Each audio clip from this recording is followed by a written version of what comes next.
मित्रों नमस्कार। ज्योतिष विद्या सागर में आपका स्वागत है। मित्रों, आप वीडियो को पूरा देखना।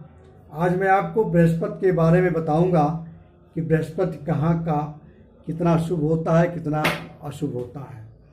देखिए, जिनकी कुंडली में बृहस्पति ही नीच के हो गए, शत्रु क्षेत्री हो गए और शत्रु राशि हो गए, 6, 8, 12 में हो गए, तो वो व्यक्ति संतान से दुखी रहेगा और विद्या से दुखी रहेगा, ज्ञान से दुखी रहेगा और धन से दुखी रहेगा।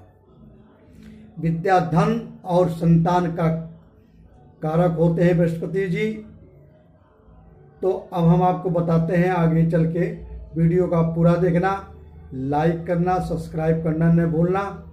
मित्रों, जिस कुंडली में बृहस्पति यदि लगन में बैठे हैं तो उस कुंडली में कितने भी दोष हों, 1000 दोषों को ये नाश करते हैं। जैसे बहुत ख्याति देते हैं, अमरता प्रदान करते हैं बृहस्पति अगर अपने अच्छी जगह पे बैठे हैं। गज केसरी योग भी बनाते हैं।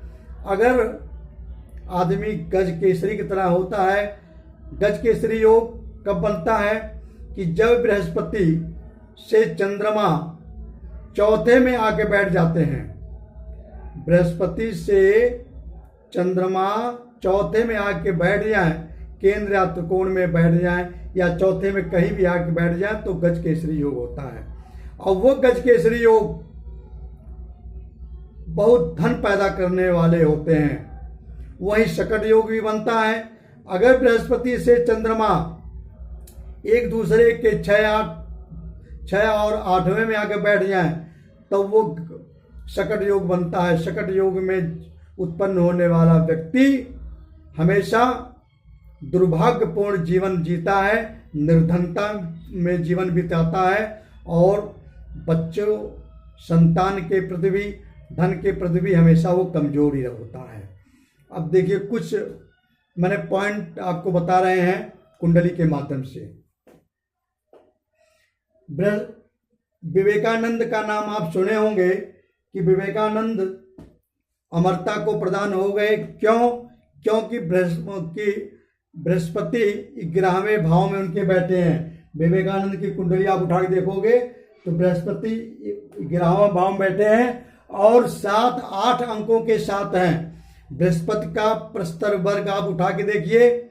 मैंने आपको उपाय बताया कि आप अपनी कुंडली बनाइए मोबाइल में। यदि आपकी कुंडली बनी है तो आप उसमें देखिए, अष्टक वर्ग देखिए और प्रस्तर वर्ग देखिए। प्रस्तर वर्ग में अगर बृहस्पति 11वें भाव में बैठे हैं और वहां 8 नंबर या 7 नंबर मिला है, तो उस व्यक्ति की ख्याति बहुत होती है। वो जिंदगी में ऐसा काम करते हैं कि जो वो अमर हो जाते हैं। दूसरा उदाहरण देखिए, ये रविंद्रनाथ टैगोर का कुंडली उठा के देखिए। बृहस्पति 5वें भाव में बैठे हैं। ये कुंडली का 5वां भाव होता है। यहाँ इनके कुंडली में बृहस्पति 6 नंबर दिए हैं अपने प्रस्तर वर्ग में। और रविंद्रनाथ टैगोर महान कवि थे, अमरता को प्रदान हो गए। अगर बृहस्पति 6 या 8 नंबर देते हैं, जिस भी भाव में बैठते हैं, यहाँ तक कि अगर बृहस्पति 6, 8, 12 में भी बैठते हैं, लोग कहते हैं कि 6, 8, 12 में जो ग्रह बैठते हैं वो अशुभ फल देते हैं। लेकिन अगर बृहस्पति 7, 8 अंकों के साथ 6, 8, 12 में बैठ गए तो आपको उतना अशुभ फल नहीं देंगे, जो अपने कारकत्व के अनुसार वो फल देंगे।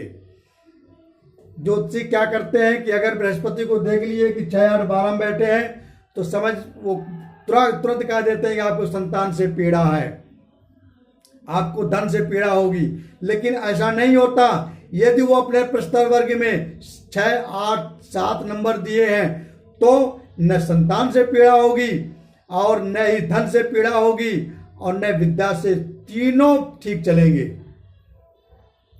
अच्छा, चौथा देखिए, अगर बृहस्पति 9 और 10 में बैठे हैं, बृहस्पति 9 में बैठे हैं और 10 में बैठे हैं और 5 से 8 अंकों के बीच है, तो कुछ कुंडली का जातक आगे चल के बहुत उन्नत करेगा। अब अगला पॉइंट देखिए, अगर 9 और 12 में गुरु 6, 8, 12 में बैठे हैं, 9 और 12 गुरु अपनी राशि में 6, 8, 12 में भी बैठे हैं तो भी अच्छा फल देंगे।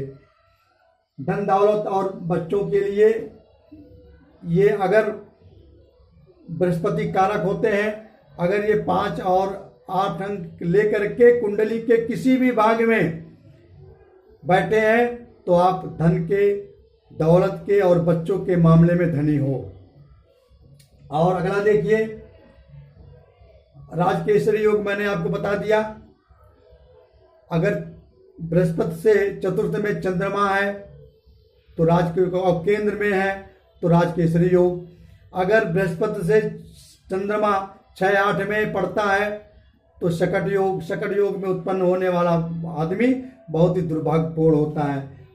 अगर लग्नेश 2 और 9 में हो, लग्नेश दूसरे भाव में हो और 9वें भाव में हो और बृहस्पति केंद्र में हो तो आप एक प्रतिष्ठित पुत्र के पिता होंगे।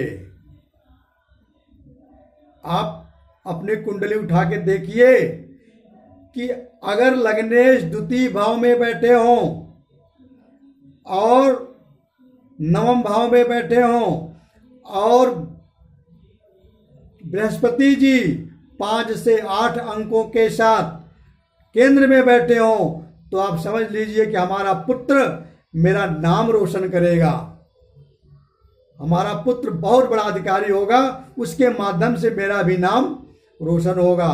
शर्त है लग्नेश 2 और 9 भाव में हो और बृहस्पति केंद्र में 5 और 8 अंकों के साथ बैठे हो तब। और अगला पॉइंट देखिए, आप सुयोग्य पुत्र के पिता होंगे कब?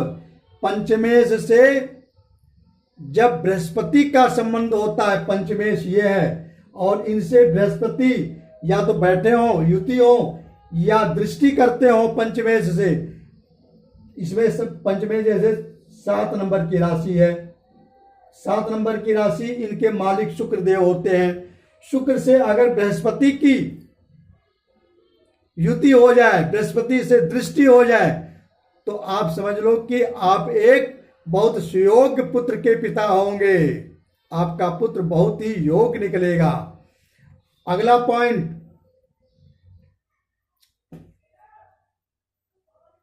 आप कितने संतान के पिता होंगे, आपके पास कितनी संतानें होंगी तो मैं आपको बताता हूं।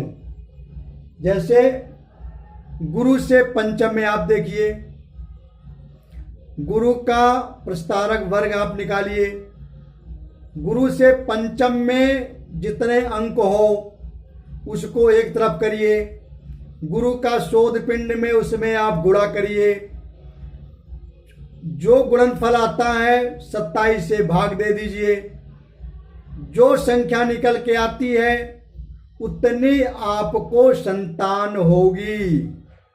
प्रकृति ने पहले ही ये आपकी कुंडली बना दिया। लोग कहते हैं कि मैं इतनी संतान करूंगा, इतने रहूंगा, लेकिन योग बनना चाहिए, उतनी संतान आपके होगी। इसी तरह से हम लोग कुंडली देख के बता देते हैं कुछ संतान योग है कि नहीं है, कितने संतानें होंगी। मैं आपको बताता हूं एक छोटा सा सूत्र, फिर से सुन लीजिए। गुरु का प्रस्तारक वर्ग आप निकालिए, प्रस्तारक वर्ग में गुरु जहां बैठा है उससे 5वें भाव में जो संख्या आती है गुरु का, उस संख्या से और गुरु के शोध पिंड से आप गुणा करिए। शोध पिंड भी आपके प्रस्तारक वर्ग में दिया होगा। गुणा करने के बाद जो गुणनफल आता है उसको आप 27 से भाग दे दीजिए, वो आपकी संतान की संख्या निकलेगी। अब आपको देखना है, अच्छा वो तो पूर्ण संतान हुई, लेकिन उसमें भी जितने अंक, मान लीजिए 7 अंक आया, 7 अंक में 2 अंक नीच के ग्रह दिए हैं, 1 अंक अस्त के ग्रह दे दिए हैं, तो 3 अंक को आप निकाल दीजिए। 7 में से 3 निकल गया, 4 संतान हो गई। अब आप 4 संतान आपके पास हो गई। 4 संतानों में कितने पुत्र होंगे, कितनी पुत्री होंगी, वो देखना है। तो जो पुरुष ग्रह द्वारा अंक दिए गए हों, मान लीजिए मंगल या सूर्य के द्वारा जो अंक दिए हैं, तो वो ये पुरुष ग्रह होते हैं, उनको उतना आप पुत्र मानिए।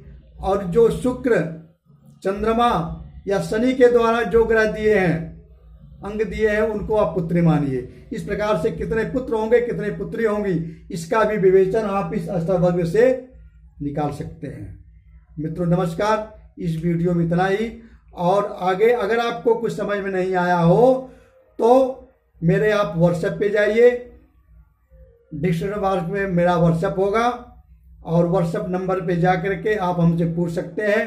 कुंडली अगर आपको बनवानी है तो उस पर कुछ हम मामूली शुल्क रखे हैं, वो शुल्क दे करके आप अपनी कुंडली, अपना पूरा प्रस्तारक वर्ग आप देख सकते हैं। अगली वीडियो में मैं शुक्र के बारे में बताऊंगा, जो धन वैभव को बताते हैं। तो नमस्कार, धन्यवाद।